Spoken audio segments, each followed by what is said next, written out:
बिस्मिल्लाहिर्रहमानिर्रहीम। मुअज़्ज़ज़ नाज़रीन, जमात के साथ नमाज़ पढ़ना सुन्नत मुअक्कदा है जो हुक्म के एतबार से वाजिब के माने में है, वाजिब के करीब है। जमात के मुताल्लिक़ ही हमारे एक भाई ने सवाल किया है कि मर्द का घर में नमाज़ पढ़ना कैसा है। इस सवाल का जवाब जानने से पहले ज़ाद मुस्लिम शरिया हेल्पलाइन की जानिब से आप लोगों के मुख्तलिफ़ सवालात के जवाबात दिए जा रहे हैं। आप लोग को भी अगर कोई सवाल पूछना है तो स्क्रीन पर दिए गए नंबर पर टेक्स्ट मैसेज या फिर ऑडियो मैसेज करके अपने सवालात पूछ सकते हैं। इंशाअल्लाह आपकी भी जल्दी रहनुमाई की जाएगी। मुअज़्ज़ज़ नाज़रीन, बग़ैर उज़्र शरई मर्द के घर में नमाज़ पढ़ने से नमाज की फ़र्ज़ियत तो अदा हो जाती है, यानी उसको लौटाने की ज़रूरत नहीं रहती, लेकिन वो नमाज कबूल नहीं होती है और फिर इसकी आदत डालना गुनाह है। हदीस शरीफ में बग़ैर उज़्र शरई मस्जिद न आने वालों के बारे में सख्त वईद बतलाई गई है और फिर सहाबाए किराम रिज़वानुल्लाहि ताला अलैहिम अजमाइन ऐसे शख्स को मुनाफिक समझते थे जो जमात की पाबंदी नहीं करता।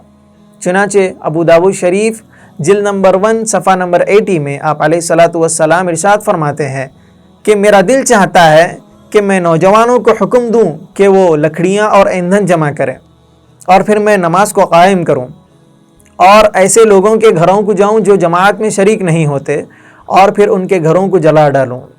इस हदीस शरीफ में बग़ैर उज़्र शरई जमात के छोड़ने वालों के बारे में सख्त वईद बतलाई गई है। इसलिए मर्द के लिए बग़ैर उज़्र शरई घर में नमाज पढ़ने का मामूल बनाना गुनाह है। हमें मस्जिद जाकर बाजमात नमाज अदा करनी चाहिए। हाँ, अगर कोई ऐसा अज़र हो जिसकी वजह से हमारी जमात रह गई और फिर कोई दूसरी मस्जिद में जमात के साथ नमाज़ पढ़ने का मौका ना मिले तो फिर घर में नमाज़ पढ़ सकते हैं।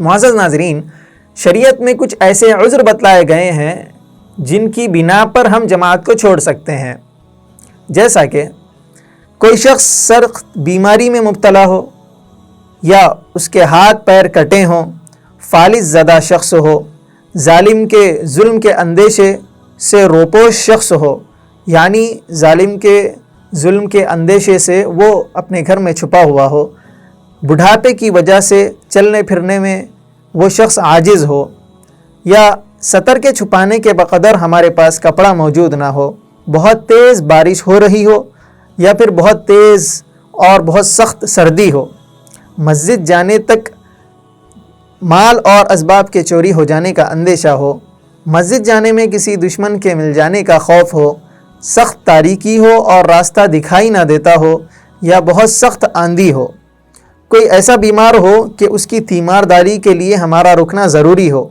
उसे छोड़कर जाने में मरीज़ की जान का ख़तरा हो, तो जो उज़्र बतलाए गए हैं अभी, इनके होने की वजह से, इनके होने की बिना पर ऐसे लोगों के लिए जमात का छोड़ना जायज़ है। ऐसे लोग जमात को छोड़ सकते हैं।